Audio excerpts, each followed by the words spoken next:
আচ্ছা দা বললাম না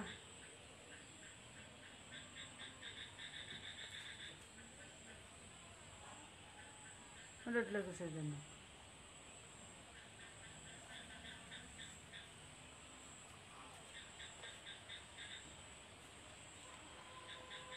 আসসালামু আলাইকুম ওয়া রাহমাতুল্লাহি ওয়া বারাকাতুহু। সিরাজগঞ্জ অনলাইন স্কুল এর পক্ষ থেকে তোমাদেরকে স্বাগতম। প্রতি ক্লাসের ন্যায় আজকেও যারা অংশগ্রহণ করেছো তোমাদেরকে স্বাগতম জানিয়েই আমি ক্লাস শুরু করছি। আমি আব্দুল করিম, প্রভাষক, কামারখন্দ ফাজিল মাদ্রাসা, কামারখন্দ, সিরাজগঞ্জ। আজকের সাবজেক্ট হলো কোরআনুল কারীম, একাদশ দ্বাদশ শ্রেণীর। তো প্রিয় শিক্ষার্থীরা, তোমরা অবগত আছো, আমি প্রতি ক্লাসেই এই কথা বলে থাকি যে তোমরা খাতা কলম সাথে রাখবা, গুরুত্বপূর্ণ বিষয়গুলোকে নোট করবা। আমি তোমাদেরকে এর আগেও বলেছি যে আমি প্রত্যেক পিরিয়ডে প্রথমে শাব্দিক অনুবাদ করব, এরপরে ব্যাখ্যামূলক অনুবাদ করব, এরপরে তাহকিক বিশ্লেষণ হবে।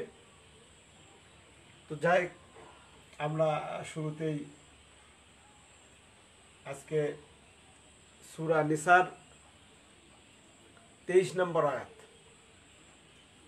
খুব গুরুত্বপূর্ণ একটা আয়াত, যেখানে কাদের সঙ্গে কাকে বিবাহ করা হালাল, কাকে হারাম, এই বিষয়ে আল্লাহ সুবহানাহু ওয়া তাআলা সূরা নিসার 23 নম্বর আয়াতে স্পষ্টভাবে উল্লেখ করেছেন।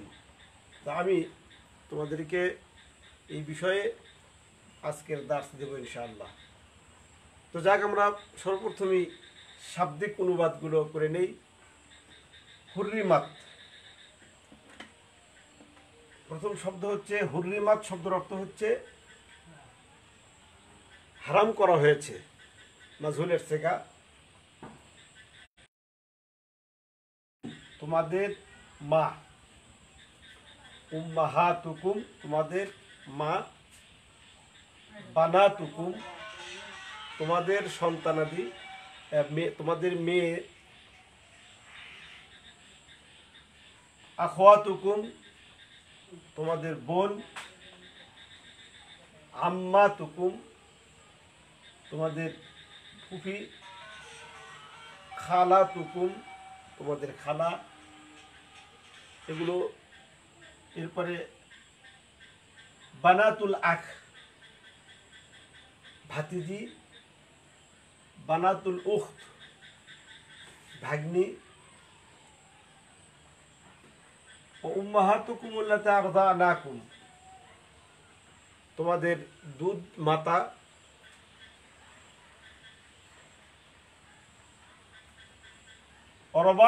রবাইবুকুম আল্লাতী ফি হুজুরিকুম। রবাইব শব্দের অর্থ হচ্ছে লালন পালন করা। ফি হুজুরিকুম তোমাদের বাড়িতে।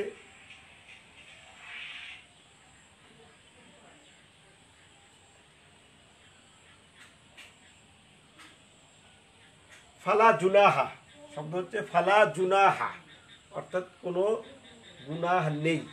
ফালা জুনাহা।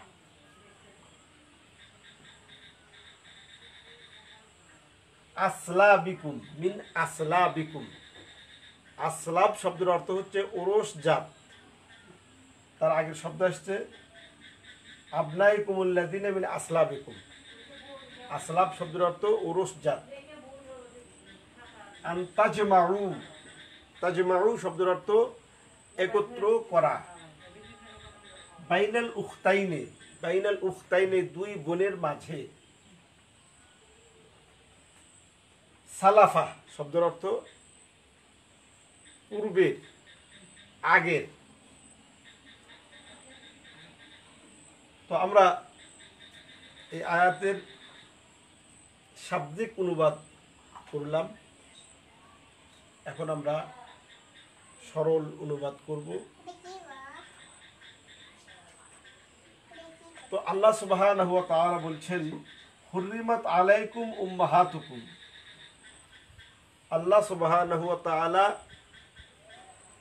হারাম করে দিয়েছেন কোনো পুরুষের জন্য বিবাহ করা। কোনো পুরুষ বিবাহ করবে উম্মাহাতুকুম, তাদের মাকে, এটা হারাম। অর্থাৎ কোনো পুরুষ তার মাকে বিবাহ করতে পারবে না, এটা আল্লাহ তাআলা হারাম করে দিয়েছেন। এমনি ভাবে অবানাতুকুম, আল্লাহ বলছেন তোমাদের মেয়েদেরকে বিবাহ করাও হারাম। ও আখওয়াতুকুম, এবং তোমাদের বোনকে বিবাহ করা তোমাদের জন্য হারাম। ও আম্মাতুকুম, তোমরা তোমাদের ফুপিকে বিবাহ করতে পারবে না, আল্লাহ তাআলা এটা হারাম করে দিয়েছেন। ও খালাতুকুম, এমনি ভাবে খালাকে বিবাহ করা তোমাদের জন্য হারাম। ও বানাতুল আখ, এমনি ভাবে ভাইয়ের মেয়ে, ভাতিজিকে বিবাহ করা হারাম। ও বানাতুল উখত, বোনের মেয়ে অর্থাৎ ভাগ্নিকে বিবাহ করা হারাম করে দিয়েছেন আল্লাহ তাআলা। ও উম্মাহাতুকুম আল্লাতী আরদানাকুম, এমনি ভাবে তোমাদের ওই মা, যে মা তোমাদেরকে দুধ পান করিয়েছে, অর্থাৎ দুধ মাতা, তার সঙ্গে বিবাহ হারাম করে দিয়েছেন আল্লাহ তাআলা। ওয়া আখওয়াতুকুম মিনার রিজাআত, এমনি ভাবে দুধ বোনের সঙ্গেও বিবাহ করা আল্লাহ তাআলা হারাম করে দিয়েছেন। ও উম্মাহাতু নিসাইকুম, এমনি ভাবে শাশুড়িকে বিবাহ করাও আল্লাহ তাআলা তোমাদের জন্য হারাম করে দিয়েছেন। ও রাবাইবুকুম আল্লাতী ফি হুজুরিকুম মিন নিসাইকুম আল্লাতী দাখালতুম বিহিন্না, এমনি ভাবে তোমার স্ত্রী আগের স্বামীর সঙ্গে যদি কোনো বাচ্চা থাকে, আর আগের স্বামীর ওরস যান, সেই মেয়েকে তোমার বিবাহ করা হারাম, তখন যদি এই স্ত্রীর সঙ্গে তোমার সঙ্গম হয়ে থাকে। যদি সঙ্গম না হয়, ফাইলাম তাকুনু দাখালতুম বিহিন্না, যদি তোমাদের সঙ্গম না হয়, ফালা জুনাহা আলাইকুম, তাহলে ওই স্ত্রীর মেয়ের সঙ্গে বিবাহ করা বৈধ আছে, কোনো গুনাহ নেই। ও হালাইলু আবনাইকুম আল্লাযীনা মিন আসলামিকুম, এমনি ভাবে হালাইলু আবনাইকুম আল্লাযীনা, তোমার সন্তানের স্ত্রীকে বিবাহ করা, যেই সন্তান তোমার ওরসজাত, এই সন্তানের স্ত্রী সন্তান মারা গিয়েছে অথবা ছেড়ে দিয়েছে, তখন তার স্ত্রীকে বিবাহ করা হারাম। এমনি ভাবে আল্লাহ তাআলা আরো বলছেন, ওয়া আন তাজমাউ বাইনাল উখতাইনে, দুই বোনকে একসঙ্গে বিবাহ বন্ধনে আবদ্ধ রাখা সম্পূর্ণরূপে আল্লাহ তাআলা হারাম করে দিয়েছেন। দুই বোনকে একসাথে বিবাহ বন্ধনে আবদ্ধ করে রাখা হারাম করে দিয়েছেন। ইল্লা মা কদ সালাফা, কিন্তু ইসলাম আসার আগে জাহেলি যুগে যেগুলো হয়ে গিয়েছে সেগুলো আল্লাহ তাআলা মাফ করবেন, সেগুলোর বিষয়টা ভিন্ন। ইসলাম আসার পরে আর এগুলো সুযোগ নেই। ইন্নাল্লাহা কানা গফুরার রহিমা, নিশ্চয় আল্লাহ সুবহানাহু ওয়া তাআলা ক্ষমাশীল এবং দয়াবান। তো প্রিয় শিক্ষার্থী, আজকে এটা হলো সরল অনুবাদ। এই অনুবাদের সাথে সাথে আমরা কিছু শাব্দিক কিছু ব্যাখ্যা বিশ্লেষণ করব। এরপরে বিবাহর ক্ষেত্রে আরও যে মূলনীতিগুলো আছে সেগুলো তোমাদের সম্মুখে তুলে ধরবো ইনশাআল্লাহ। এখানে বিবাহের ক্ষেত্রে যে বিষয়গুলো বলা হয়েছে, যে কতগুলো বিষয় আছে, যেমন কতগুলো বিবাহ হারাম, সেগুলো আবদিয়া অর্থাৎ একদম চিরস্থায়ী হারাম। একবারে চিরস্থায়ী হারাম সেটা হলো বংশসূত্রে হারাম, রক্তসূত্রে হারাম। যেমন নিজের মা, বোন, এমনিভাবে ইত্যাদি আগে যে উল্লেখ করা হলো, এগুলো হারাম, একবারে চিরস্থায়ী হারাম। হারামুল আবদিয়া, একবারে চিরস্থায়ী হারাম। এটা 3 প্রকার। একটা হচ্ছে বংশগত, আর একটা হলো দুধ মা, অর্থাৎ যদি কোনো ব্যক্তি কোনো মহিলার দুধ পান করে থাকে, এখানে আবার আরেকটা বিষয় আছে, সেটা হলো দুধ পান কোন সময় করবে। আরবের যুগে, প্রিয় শিক্ষার্থী, তোমরা জানো যে আরবের যুগে সে সময় মহিলারা তাদের সন্তানকে সুশিক্ষার জন্য অনেক সময় তারা সমস্যার কারণে অথবা সুশিক্ষার জন্য অনেক সময় তারা তাদের বাচ্চাদেরকে ভূমিষ্ঠ হওয়ার পরে তারা ওই যারা দুধ পান করায় তাদের কাছে দিয়ে দিত। সে বাচ্চা সেখানে দুধ পান করাতো অর্থের বিনিময়। তো তাদেরকে বলা হয় দুধ মা। তো দুধ মা আপন বংশের কারণে যাকে বিবাহ করা হারাম, ঠিক এমনিভাবে দুধ মারটাও ওইভাবেই হারাম। দুধ মা যেমন মা, আপন মা যেমন মা, এমনিভাবে দুধ মা তেমনি মা। বিবাহের ক্ষেত্রে দুজনের একই রকম, আর চিরস্থায়ীভাবে এগুলো হারাম। আর কিছু কিছু আছে। আচ্ছা, এখন আরেকটা বিষয় হচ্ছে যে দুধ মা সাব্যস্ত হবে মায়ের মধ্যে। যারা আছে যে দুধ পান করার বয়স হচ্ছে 2 বছর, একটা শিশু 2 বছর দুধ পান করবে, মায়ের দুধ পান করবে। এই বিষয়ে উলামায়ে কেরাম অনেক বিশ্লেষণ করেছেন। সর্বশেষ যেটা আমরা কোরআন হাদিস এবং উলামাদের মতামত থেকে যেটা আমরা আখাজ করেছি, যেটা আমরা ধরেছি, সেটা হলো যে 2 বছর একটা মা তার সন্তানকে দুধ পান করাবে। আর এই 2 বছর বয়সের মধ্যে যদি কোনো বাচ্চা, কোনো শিশু, কোনো মেয়ে, কোনো ছেলে, অর্থাৎ সেই শিশু ছেলে হোক মেয়ে হোক, 2 বছর বয়সের মধ্যে যদি কোনো মহিলার দুধ পান করে, সেটা অল্প হোক অথবা বেশি হোক, তাহলে ওই বাচ্চা ওই মহিলার জন্য দুধ মায়ে পরিণত হবে। তোমাদের কাছে ক্লিয়ার হয়েছে মনে হয় কথাটা, যে দুধ মা সাব্যস্ত হওয়ার জন্য ওই শিশুর বয়স 2 বছরের মধ্যে হতে হবে। 2 বছর পার হলে আর হবে না।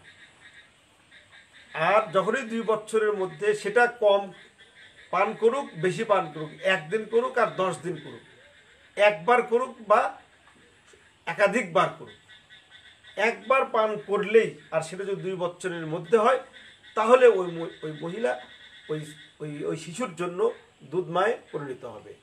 আর যখনই দুধ মা পরিণত হয়ে গেল, তখন ওই শিশুর জন্য তার ওই দুধ মাকে বিবাহ করা হারাম, তার ওই দুধ বোনকে বিবাহ করা হারাম, ওই দুধ খালাকে বিবাহ করা হারাম। যেভাবে ওরসজাত বংশগত কারণে যেগুলো আল্লাহ তাআলা হারাম করে দিয়েছেন, খালা, নানি, দাদা, খালা, নানি, তারপর দাদি, দাদির মেয়ে, নানির মেয়ে, এই জাতীয় এইরকমভাবেই দুধ পান করারও ক্ষেত্রেও ঠিক এই রকমই হুকুম।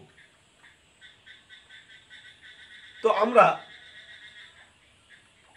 এই বিষয়ে এটা গেল অর্থাৎ চিরস্থায়ীভাবে এগুলো হলো হারাম। এরপরে আছে হলো অস্থায়ী হারাম, বিবাহ অস্থায়ী হারাম। সেটা হলো কেমন?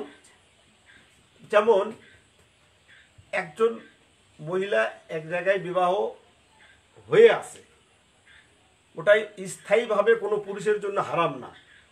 অস্থায়ী হারাম কখন? যতক্ষণ পর্যন্ত ওই মহিলা এক স্বামীর সঙ্গে সংসার করতে থাকবে ততদিন পর্যন্ত তার জন্য হারাম। আর যখন ওই মহিলাকে পুরুষ তালাক দেবে অথবা মারা যাবে পুরুষ, তারপরে ওই মহিলা অন্য পুরুষের জন্য হালাল হয়ে যেতে পারে, বিবাহের জন্য হালাল হবে। এটাকে বলা হয় অস্থায়ী হারাম। যেমন দুই বোন একসাথে বিবাহ, কোনো পুরুষ একসাথে বিবাহ করতে পারবে না, এটা হারাম, অস্থায়ী হারাম। তবে এক বোন মারা গেলে তারপরে দ্বিতীয় বোনকে আবার সে বিবাহ করতে পারে, সেও মারা গেলে তৃতীয় বোনকে বিবাহ করতে পারে, এটা আল্লাহ তাআলা বৈধ করে দিয়েছেন। এটাকে বলা হয় অস্থায়ী হারাম। অর্থাৎ যতক্ষণ এক বোন বিবাহ বন্ধনে আবদ্ধ আছে তখন দ্বিতীয় বোন তার জন্য অস্থায়ীভাবে হারাম। এমনিভাবে এক স্ত্রী তার খালা, দুইজনে একসঙ্গে বিবাহ তার জন্য হারাম। এগুলো বলা হয় অস্থায়ী হারাম। তো যাই হোক প্রিয় শিক্ষার্থী, আমি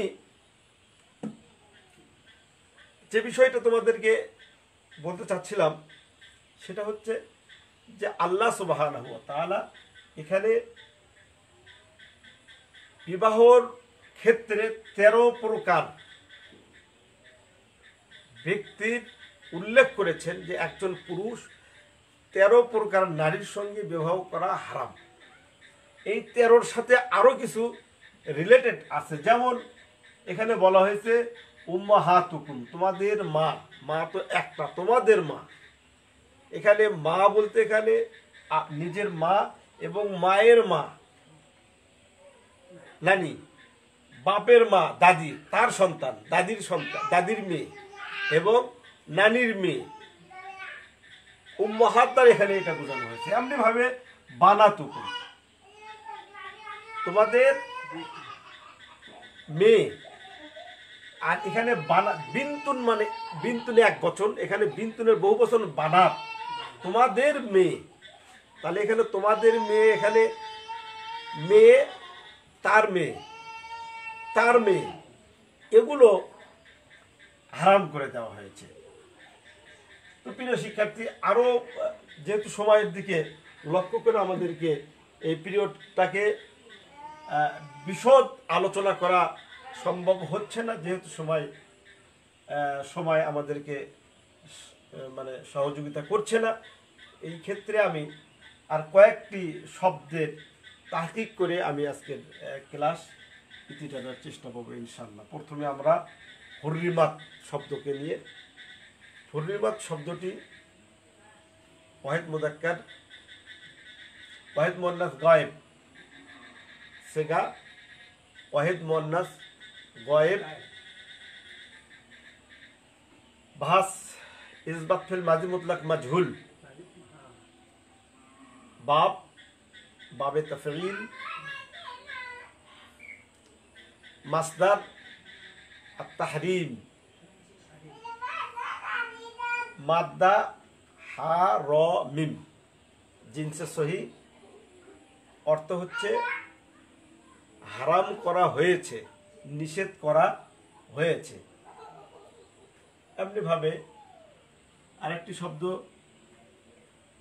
আরদানাকুম, এখানে আরদানাকুম, কুমটা জমিরে মানসুব মুত্তাসিল, এরপর আরদানা শব্দটি জামা মুয়ান্নাস গায়েব। আরদানা শব্দটি সিগা জামা মুয়ান্নাস গায়েব, বাহাস ইসবাত ফেলে মাজি মুতলাক মারুফ বাব ইফাল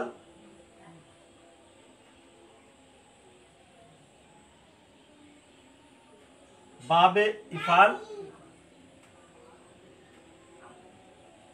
মাদ্দা র দ আইন র দ আহ র দ আইন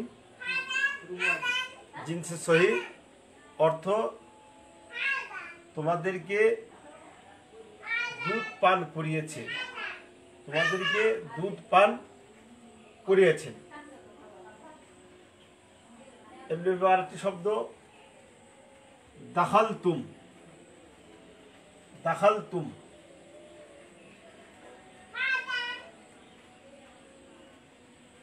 জমা মুযাক্কার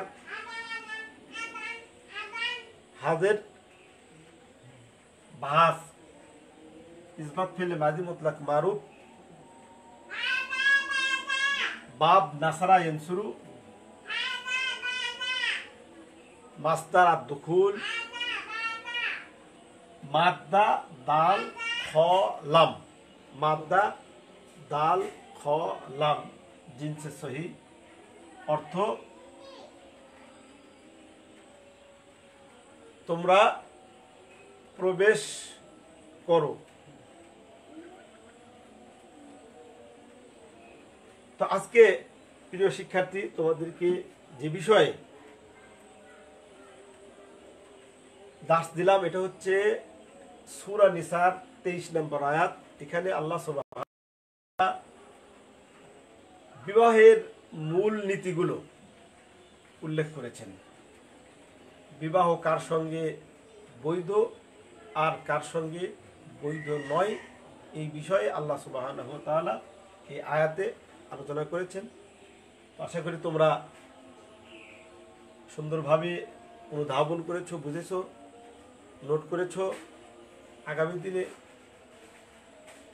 আরও সুন্দর করে সুন্দর পরিবেশে উপস্থিত হয়ে ক্লাস নেওয়ার, ক্লাস গ্রহণ করার আবেদন রেখে আমাদের সুস্বাস্থ্য কামনা করে আজকের ক্লাস শেষ করছি। আসসালামু আলাইকুম ওয়া রাহমাতুল্লাহি ওয়া বারাকাতুহু।